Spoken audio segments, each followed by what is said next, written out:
Right, bringing you back to the transfer news, we've got Michael Bridge with us now. Right, let's talk Man United. Are they edging closer to getting their second signing off the summer then? Well, there was a development last night, Hayley. They've made an improved offer of more than £60 million for Brian Mbeumo. We know they had a bid rejected a few weeks ago, around £45 million plus £10 million in add-ons. We will wait to see if this latest offer will be enough to prize a player away who was absolutely phenomenal under Thomas Frank last season. But Thomas Frank, maybe being the key name there, he's no longer going to be the Brentford head coach, of course. He is at Tottenham. Tottenham showed interest, but it does look like if Brentford accept that offer, he will be heading to Old Trafford. And what a season he had last season. We talk about the lack of goal threat from Manchester United under Ruben Amorim last season. He really wants to add to that attacking front line. Of course, they've got Matheus Cunha coming in, but 20 goals last season is ever so impressive. Expected assists first as well. He got 7 assists in the end last season, so a phenomenal season for him for Brentford. Can he match those numbers at Manchester United? If he joins the club, we'll wait and see. Yeah, because we did think maybe he could be linking up with, of course, Thomas Frank. He could have been going to Tottenham. They wanted him, but who can they maybe turn their attentions to? Well, there's certainly some real talent still Tottenham are looking at. He was one of a number of players Spurs have discussed ahead of the new season. Anton Semenyo is one name we know that as a player they like.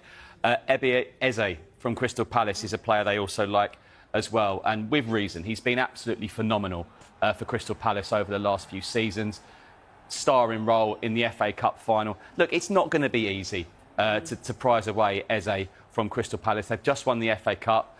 It looks like they should be in Europe now under Oliver Glasner, so we'll wait and see. Is it around 65, 70 million to prize him away? But nothing developing massively yet at the moment, but we know it's a player of interest to them. OK, good to know.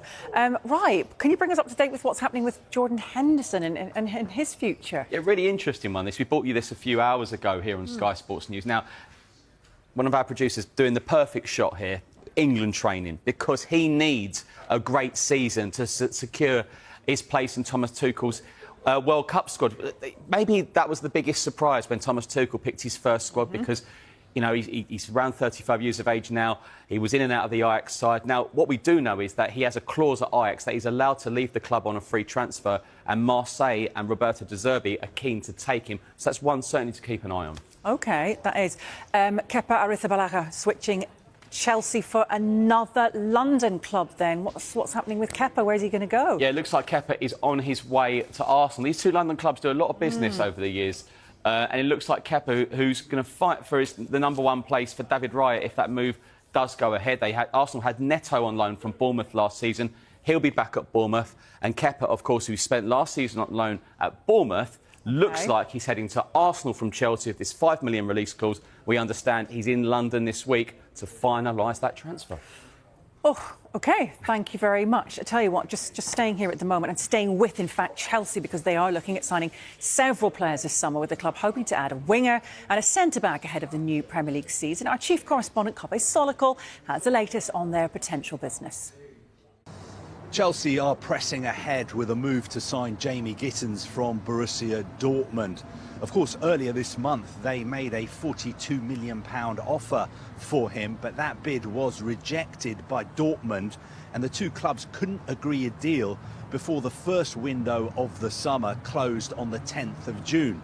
Now, as we reported at the time, Gittens is still a priority target for Chelsea. Both clubs, Chelsea and Dortmund, are out here in the US playing in the Club World Cup, and talks are continuing and ongoing. The player himself is still keen to move to Chelsea, and he was actually an unused substitute in Dortmund's game against Mamelodi Sundowns in Cincinnati on Saturday. Now, Chelsea will sign at least one winger this summer. Garnacho at Manchester United still remains a target as well. They considered making a move for him in January, but a deal couldn't be agreed. He's now been told that he can leave Manchester United, and he was not in the squad for their final Premier League game of the season against Aston Villa. And a couple of days ago, he posted a picture of himself on social media wearing an Aston Villa shirt with Marcus Rashford's name on the back. Meanwhile, Christopher Nkunku, the Chelsea forward, was a United target in January. There were talks held between intermediaries. He will definitely, I think, leave Chelsea this summer, and he hasn't played for them in this Club World Cup. He almost moved to Bayern Munich in January. A deal couldn't be agreed. Of course, Chelsea signed him 2 years ago for £52 million from RB Leipzig. He still has 4 years left on his contract. So could we potentially see a swap deal involving Garnacho and Nkunku? One moving to Chelsea, one moving to United. I'm not so sure, because in the era of PSR and FFP, swap deals really don't make much financial sense.